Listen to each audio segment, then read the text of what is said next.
ומצבת את עצמה לאט לאט כעיר תיירות אמיתית.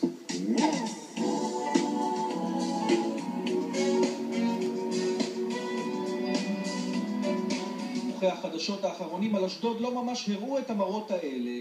7 ימי מבצע עמוד ענן נתנו פוקוס אחר על העיר, בוודאי פגעו בה כלכלית, אבל מהר מאוד גם כאן חזרו לשגרה, וזה אומר תנופת תיירות והשקעות נרחבות. שבועיים אחרי עמוד ענן הגיעו לפה משקיעים מקנדה לבדוק פה להשקעה בפארק מים מאוד גדול של קרוב ל$80 מיליון, ההשקעה של כפר נופש על הים בשטח שקיים ומיועד לזה בהשקעה של קרוב ל$100 מיליון, ויש פה עוד הרבה יזמים שבאים לעיר ומגלים את הפוטנציאל העסקי פה. כן, באשדוד החליטו בשנים האחרונות לשנות פאזה.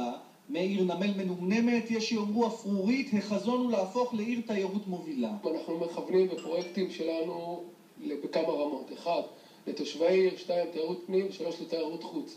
ויש ממד רביעי נוסף, אנחנו נמצאים פה ליד נמל אשדוד, מגיעים קרוב ל-200,000 תיירים באוניות הקרוזים.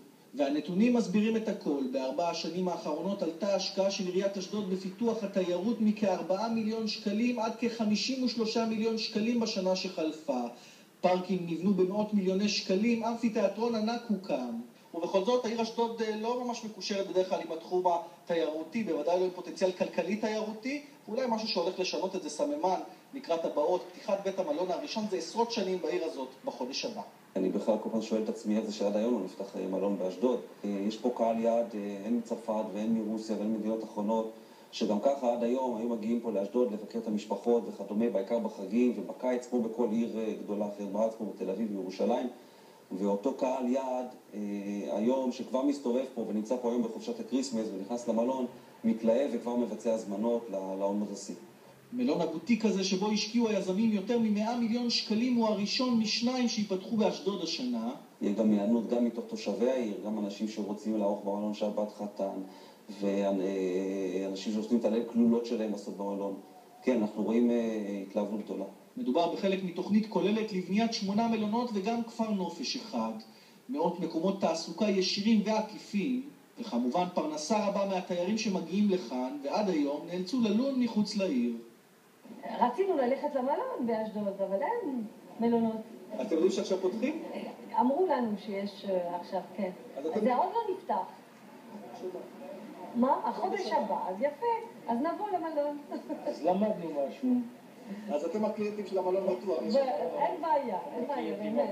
הראשונים. מה יש פה של בשטרסבורג? Qu'est-ce qu'il y a que tu n'as pas? יש ים, יש דודים, דודות, יש הכל. זה מזכיר להם בטח את הריביירה הצרפתית. כן, באיזה אופן? הים הוא יפה, ואת הבתי קפה, האווירה.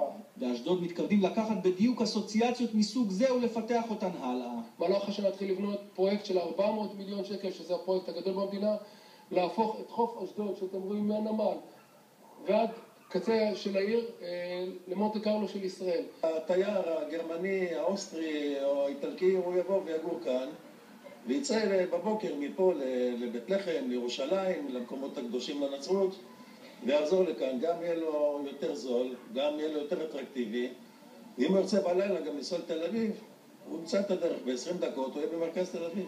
ובינתיים, מה שהתברר מהעתיד של אשדוד הוא אכן להפוך למונטה קרלו הישראלית, אפשר גם לטייל במשעולי העבר.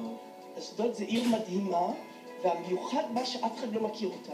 אם תשאל בארץ מה זה אשדוד, זה אשדוד, משהו ככה, חברת חשמל ומשהו ים ומשהו נמל. עיר שיש לו להציע אוצרות ארכיאולוגיים כמו כאן. ולסיום, הנה לכם עוד הצעת ייעול לענף תיירות הפנים. בקיצור, אם יעשו פה בית אבות, אני היום בת 75, עוד 10 שנים אני אבוא הנה. על זה כמעט בטוח, אפילו קברניטי העיר לא חשבו כעל פוטנציאל כלכלי.